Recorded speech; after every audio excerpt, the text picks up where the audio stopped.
విజయం సాధించాలన్నా, ధైర్యం పొందాలన్నా, బలవంతులుగా మారాలన్నా ఏది చేసినా అవ్వలేరు. కానీ ఉపవాసం ఉండి ప్రార్థన చేసిన వాడు ఎన్నటెన్నటికి ఓడిపోడండి. యథార్థంగా ఉండండి. ఉపవాసం లోటలు జ్యూసులు దాగి ఉండబాకండి. ఉపవాసం అని పేరే గాని ఎంత బాగా జ్యూసులు తాగుతున్నారు తెలుసా కొందరు. ఒక రోజు అంట క్యారెట్ జ్యూస్ అట, ఒక రోజు బీట్రూట్ జ్యూస్, డ్రాగన్ జ్యూస్.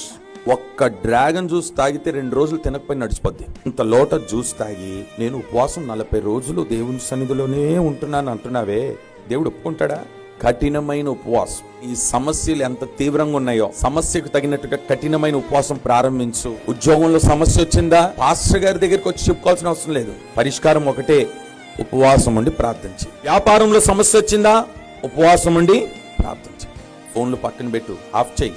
సైతాన్ గాడు ఎలాంటి తెలుసా, నువ్వు ఉపవాసం ఉన్న రోజే నీ ఫోన్ మోగేటాడు చేస్తాడు. నువ్వు ప్రార్థనను కూర్చో, అప్పుడు వరకు అడు మోగడా. ప్రార్థనలో కూర్చున్న వెంటనే ఫోన్ ఒకటి స్టార్ట్ అవుతుంది. ఆ దుష్టుడు కనీసం 1 గంట అయినా మాట్లాడతాడు. ప్రార్థనలో కూర్చున్నా, ఉపవాసం ఉన్నా ఫోన్ అనేది కాస్త పక్కన పెట్టండి.